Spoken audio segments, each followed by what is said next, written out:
Assalamualaikum warahmatullahi wabarakatuh. Perkenalkan, saya Rizky Allah Syahri.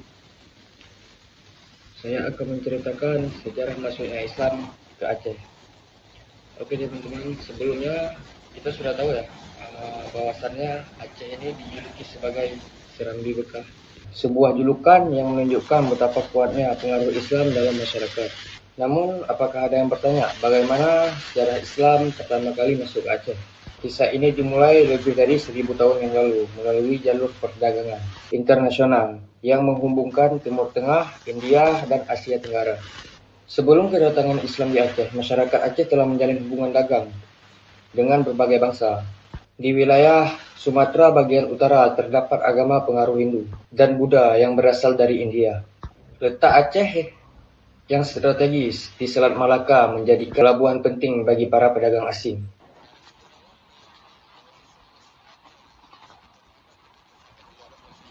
Islam dibawa oleh para pedagang Muslim dari Arab, Persia, dan Gujarat. Mereka singgah di pelabuhan Aceh untuk berdagang rempah-rempah, barus, emas, dan hasil bumi lainnya. Selain berdagang, para pedagang Muslim juga memperkenalkan ajaran Islam melalui sikap jujur, adil, dan ramah. Dakwah yang ramah ini membuat masyarakat setempat tertarik mempelajari Islam. Salah satu bukti awal berkembangnya Islam di Aceh adalah adanya berdirinya Kerajaan Perla di Aceh Timur sekitar tahun 840 Masehi. Kerajaan ini sering disebut bahwasanya kerajaan Islam pertama di Asia Tenggara. Sultan pertama kerajaan Islam di Perla adalah Sultan Alauddin Syah Maulana Abdul Aziz Shah. Di bawah kepemimpinannya berkembang besar melalui pendidikan, perdagangan, dan hubungan dengan dunia lain. Pada abad ke-13 muncullah kerajaan Samudra Pasai di pesisir utara Aceh. Kerajaan ini didirikan oleh Sultan Malik As-Saleh sekitar tahun 1267 Masehi.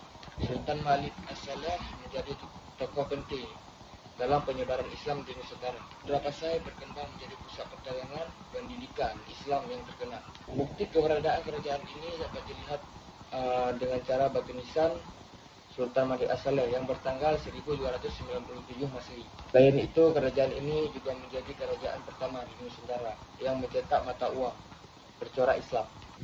Setelah kemunduran Samudra Pasai, muncul Kesultanan Aceh Darussalam pada awal abad ke-16 Masehi. Kesultanan ini berkembang menjadi salah satu kerajaan Islam terbesar di Asia Tenggara.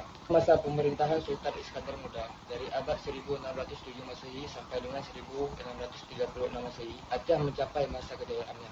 Wilayah kekuasaan meluas, perdagangan berkembang, dan menjadi Aceh pusat studi Islam yang menarik para ulama dari berbagai negara.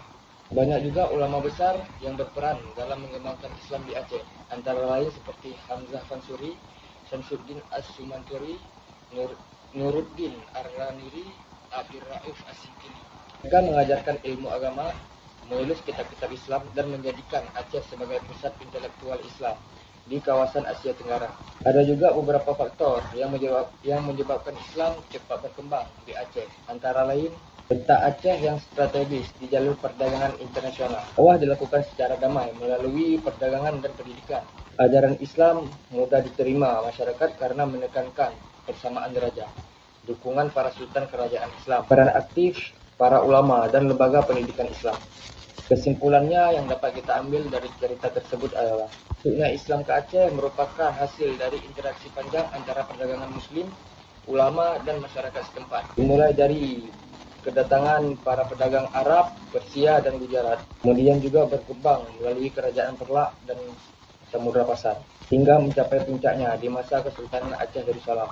Dari Aceh, kemudian Islam menyebar ke berbagai wilayah Nusantara, sehingga Aceh dikenal hingga kini sebagai Serambi Mekah, gerbang awal penyebaran Islam di Nusantara atau di Indonesia.